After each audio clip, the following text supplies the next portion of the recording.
Zuko was only the tip of the iceberg. There's obviously still a lot more in Nagaland for us to explore. I mean, we want to go further into Nagaland, far into Mon, Tuensang, and Kipira districts, that is, towards the border with Myanmar. But that will obviously require some help from our friends in Nagaland. And luckily, we did make a few good friends there this time.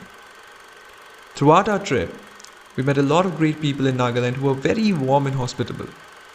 Be it the lovely women at the cafe in Kohima where we had our breakfast, or random people on the streets we met in Jahama. Vimy was definitely the warmest host ever. He and his family made us feel at home straight from the beginning. The Hornbill festival is something we've been wanting to go to for a while. And since Nagaland is even prettier during winters, which is also when Hornbill is annually scheduled, I can see another trip to Nagaland on the horizon. This is the last time. इसके बाद देखते हैं क्या नज़ारा है. Enchut. Holy fuck. Holy fuck. Guys, this is Nagaland. This is the fucking Northeast, and this is all that matters. I don't want to live anywhere else. I was born here, and I'll fucking die here. And those are my friends. And I made it with these guys.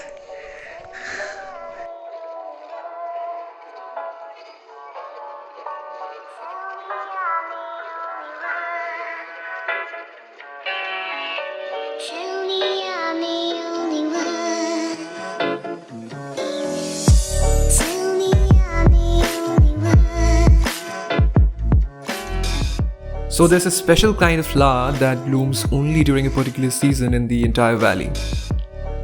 However, we had come during off-season and so we couldn't really catch a glimpse of that. Aja also told us that the valley gets kind of frosty during winters and if you're lucky, it could even snow.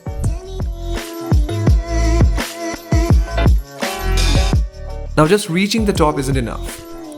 You can either walk to the campsite where you get a good enough view of the valley, or you could even go down into the valley itself. However, we skipped the latter part because we had very little time on our hands.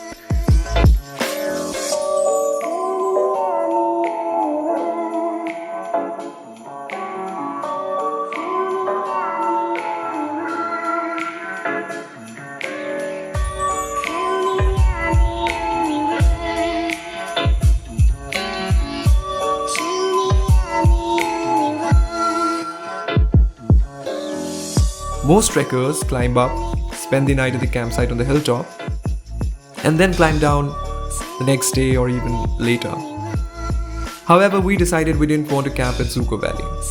We'd rather climb up and descend the very same day. On our way up, we realized locals were also doing the same thing. And given the kind of people we are, we'd rather spend our time with the locals in the village and get a taste of their lifestyle than, spend time with some random, loud and pretentious tourists up there.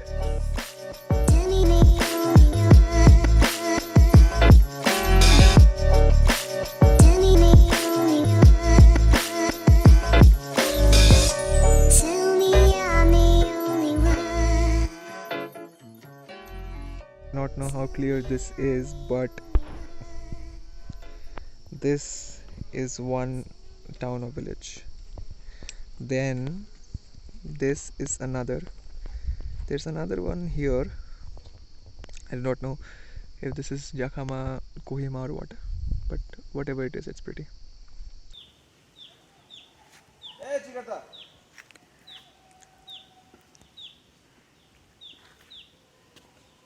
It's more steep than it looks from there. It's way more steep. We have experienced on both sides. दोनों ऐसे लेके ले लिया है.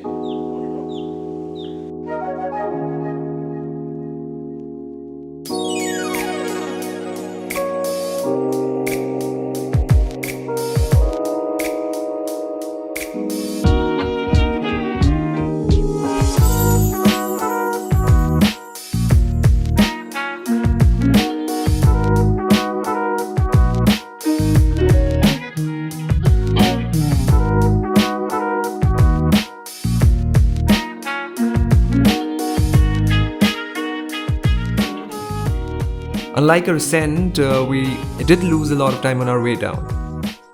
And much of it was my fault, as I had slowed down during the descent. Later, it also started raining quite heavily, and that made things even worse. Especially for Monseej, who was wearing basic sneakers with, flat soles. By the time we climbed down, we were literally drained and our legs were hurting like anything. It's only 6 in Jakhama and it is completely shut. As you can see, everything is shut. There's a mandir, surprisingly. I think the army people opened it.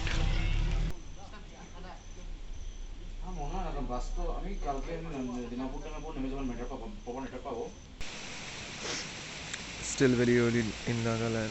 I'm woken up very early today. I first woke up at 4 o'clock. That is 4 a.m. but it was still dark. It's 5 now. And there's some daylight.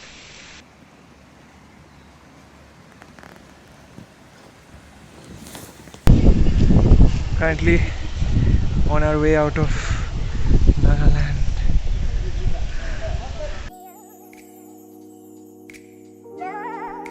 In a lot of ways, staying in Jakhama took me back to my childhood in Harangajao. Life in Jakhama felt pretty similar to life in Harangajao. It has been a while since I last went there. Those 2 days in Jakhama made me realize how badly I missed Harangajao and what I had been missing out on for so long.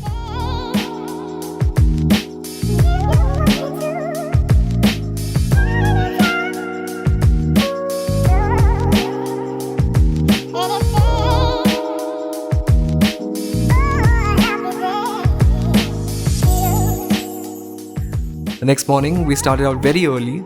We took a cab from Jakhama to Kohima and then a bus from Kohima to Dimapur. Trust me, it was a race against time, and we were lucky enough to reach Dimapur railway station only a few minutes before our train left. In a few hours, we were back in Guwahati, and that was pretty much our first trip to Nagaland. But it won't be our last for sure, because we haven't had enough of Nagaland yet.